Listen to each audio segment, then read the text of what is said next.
1.462.352.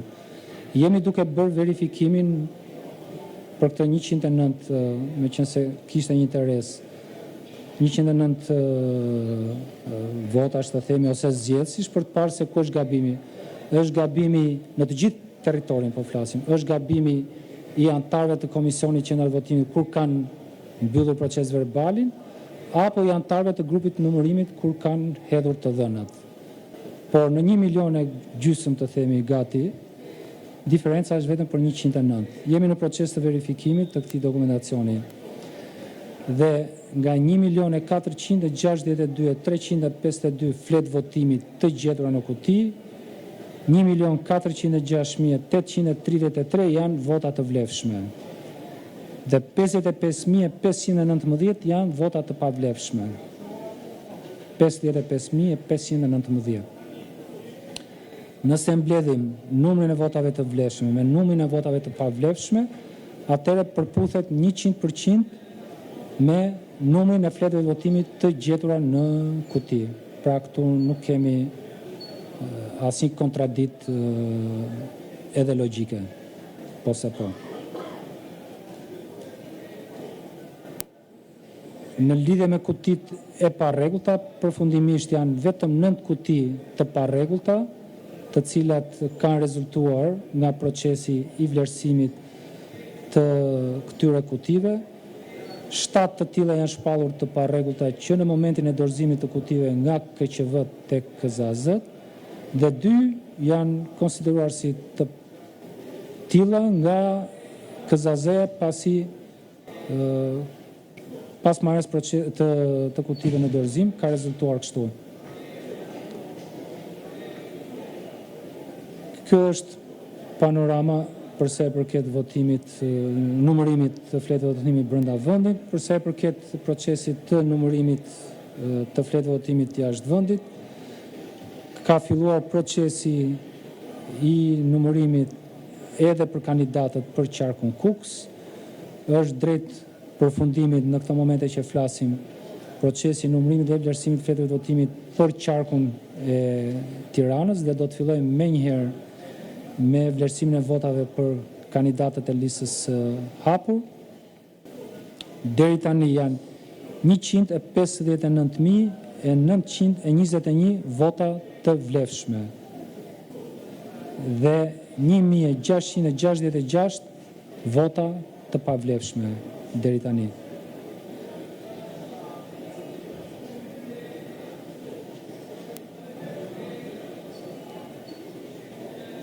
Jemi në procesin e shqyrtimit dhe të vlerësimit të zarfeve B, të cilët deri dje nuk ishin nënshtruar procesit të shqyrtimit dhe vlerësimit, pra zarfet B të themi që kishin ardhur nga shteti grek. Ky proces tashmë ka filluar që herë në mëngjes dhe besoj do të përfundoj pas sot për të vazhduar me numërimin e votave për kandidatët e listës së hapur. Po, faleminderit. Pyetje? Komisioner, ju folët për një parregullsi sa i takon zarfeve brenda vendit, ndërkohë që jashtë vendit është konstatuar votave. Është konstatuar. Nuk është parregullsi, po kemi një pasaktësi për 109. Pra është e saktë ajo që kanë raportuar anëtarët e komisioneve të qendrës votimit apo ajo që kanë nxjerrë grupet e numërimit. Ndërkohë, i njëjti pasaktësi është vërejtur edhe në votat jashtë vendit. Në Tiranë rezulton që janë numëruar 43.000 vota, ndërkohë dalin 42.000 zarfe. Është i njëjti problematik, domethënë? Shkak pasaktësisë? Po, ka dy. E para është një proces që nuk ka përfunduar si për Tiranën, po edhe për qarqet e tjera procesi. Dhe mos përputhjet e momentit lidhen me raportimet që bëjnë direkt nga sistemi në mënyrë automatike në qendrën në Komisionin Qendror të Zgjedhjeve dhe aty ne bëjmë një verifikim të dytë dhe të tretë të të dhënave që raportojnë grupet e numërimit dhe komisionet.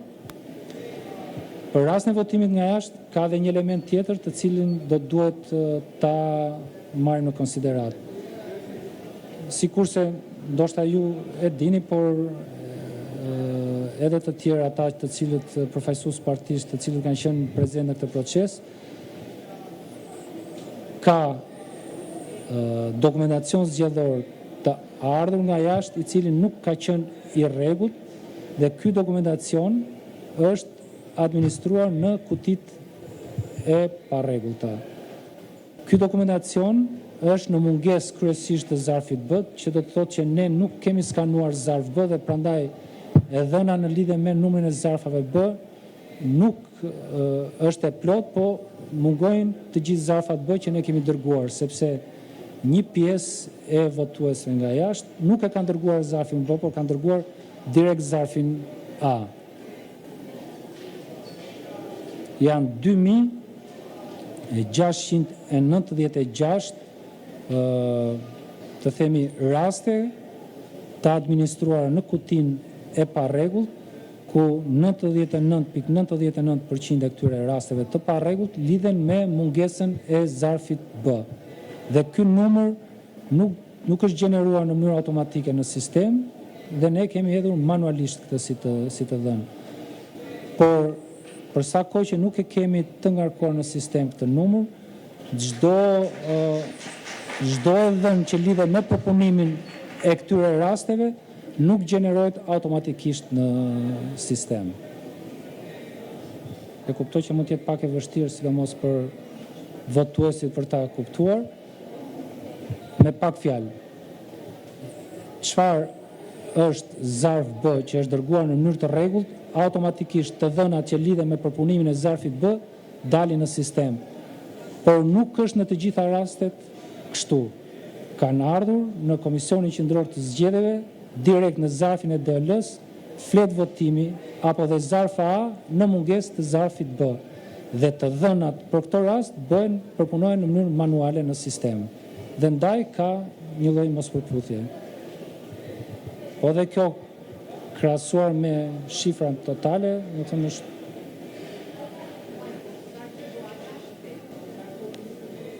zarfi? Po. Qarki përket?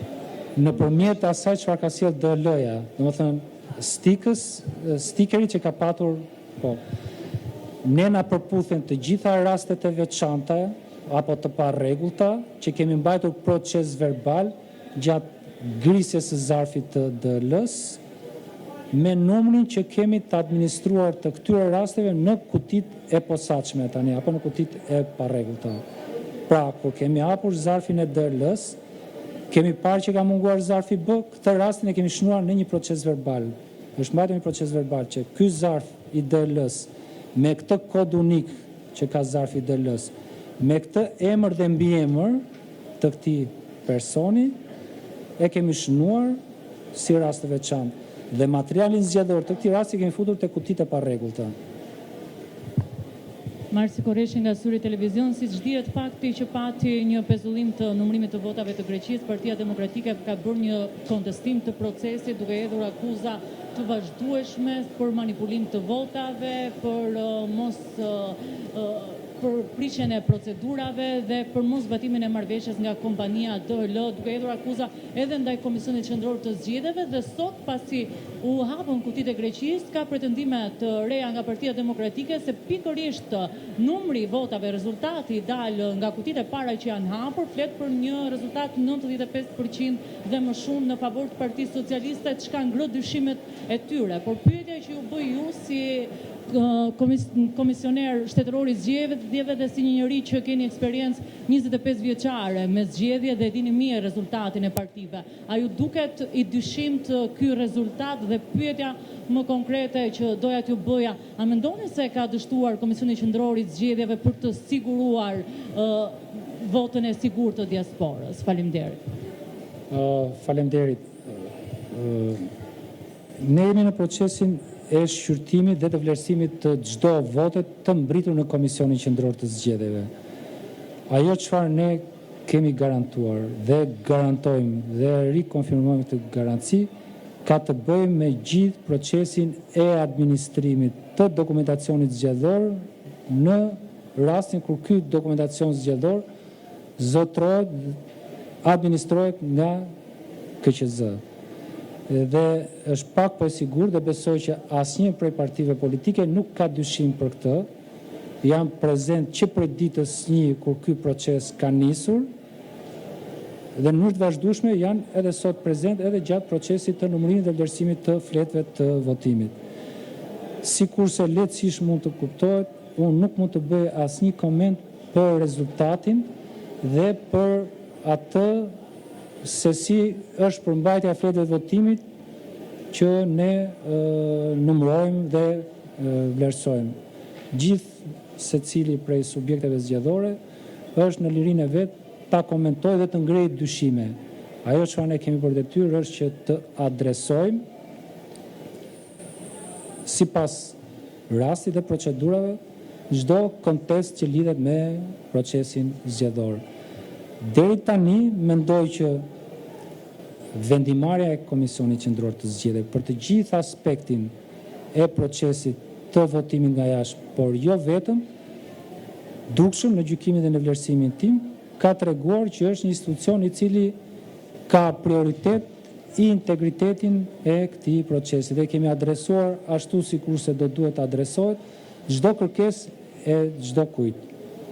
Ky proces nuk ka përfunduar,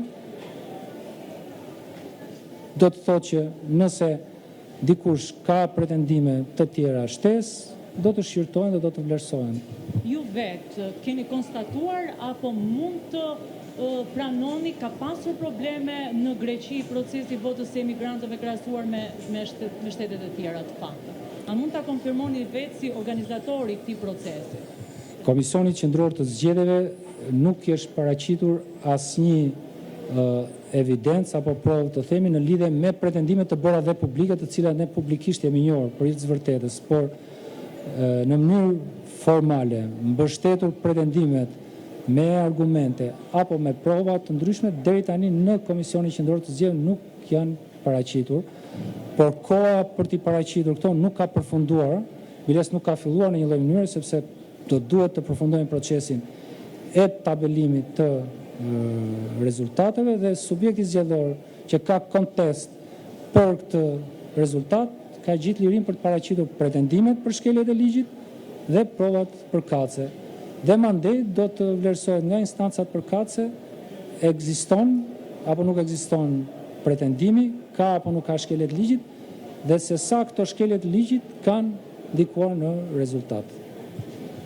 Komisioner, pavarësisht ka apo nuk ka prova akuzuesi, është detyra juaj të garantoni transparencë për procesin. Dhe ju keni premtuar që do të merr nga DHL-ja firmat e zgjedhësve që kanë nënshkruar. A mund të pohoni ju se të gjithë zgjedhësit që kanë marrë zarfin ka prova që ata kanë nënshkruar, pra a mund të dilni ju garant që çdo kush që ka marrë një zarf ka nënshkruar pra DHL-s, pra nga komunikime palën kontraktore e dini këtë informacion? Edhe në kuadër të kontratës që kemi me DHL-n, kemi kërkuar DHL-s që t'japi pikërisht të dorëzojë në Komisionin Qendror të Zgjedhjeve çdo dokumentacion që ka të bëjë me këtë proces. Kanë sjellë një përgjigje që këtë dokumentacion e keni brenda datës 22 maj. Të gjithë dokumentacionin. Pjesë e kërkesës tonë ka qenë edhe kjo që ju thoni.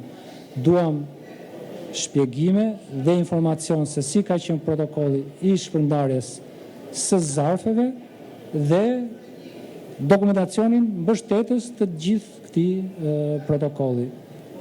Në momentin që do ta kemi këtë, do të vlerësoj gjithë secili prej nesh se ky dokumentacion justifikon apo nuk justifikon pretendimet e gjithkujt.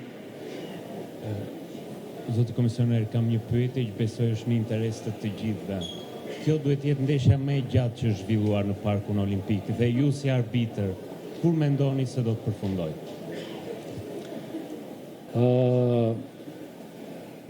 I gjetur krahasimi për hir të së vërtetës, edhe pse natyra e ndeshjes është patjetër. Por mendoj që çfarë procedurat dhe nevoja për ta patur këtë proces transparent dhe me integritet janë ato të cilët kanë sjellë edhe një kohë zgjatje të këtij procesi. Sikurse ju mund ta keni konstatuar, të gjithë ata të cilët janë angazhuar në këtë proces kanë punuar 24/7. Por duket që procesi është i ngarkuar me procedura, me dokumentacion, me administrim dokumentacioni e të tjera si këto. Shpresoj, sikur se kam thënë, që deri nesër në darkë, pra brenda kësaj jave, sikur se kam thënë disa ditë më përpara, ta përfundojmë këtë proces, që do të thotë edhe rezultatin e votave për kandidatët e listës hapur ta kemi deri nesër në darkë.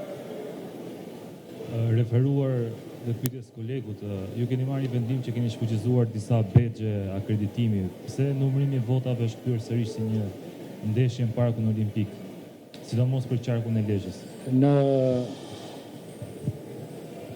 mëngjes kur kemi filluar këtë proces, shumica kanë qenë gjabë brenda në sallë dhe nuk e kemi parë të arsyeshme që t'i nxjerrim. Kemi komunikuar edhe me përfaqësues të partive politike dhe jemi dakordsuar për numrin e vëzhguesve të secilës parti dhe kategoritë e tjera të personave të cilët do të jenë prezent. Mundet që këta që janë këtu të jenë në përputhje me atë vendimin e ri që ne kemi marrë, nuk di ta them këtë, por duke filluar nga nesër, të gjithë do t'i nënshtrojnë atij urdhërimit të ri të Komisionit Qendror të Zgjedhjeve. Zoti Celibashi, nisur nga eksperiencia juaj e gjatë me zgjedhjet dhe në Komisionin Qendror të Zgjedhjeve. Ky rezultat i këtyre zgjedhjeve, 83 Partia Socialiste, 50 PD, 3 PSD dhe partitë e tjera, por mos hyrë shumë gjatë. Cilit vit i ngjan për nga rezultate? Ndjes edhe një se nuk i dëgjova. Rezultati i 11 majit të 2025-s, Partia Socialiste 83, PD 50. Ky rezultat, cilit vit të kaluar i ngjan për nga rezultate, duke qenë se ke eksperiencë me zgjedhjet? Ju kërkoj shumë ndjes, por refuzoj të komentoj mbi rezultatin e zgjedhjeve. Kujt i ngjan? Nuk e di. Nuk e di. E dini ju më mirë dhe çdo kush tjetër përveç me se kujt i ngjan dhe pse i ngjan, apo duhet i ngjante apo s'duhet i ngjante. Jo, ndoshta ne ta dim, por për efekt moshe nuk na shkon dot mendja deri te fillimet e viteve 90. Kujt rezultat duhet i ngjante? Nuk e dini.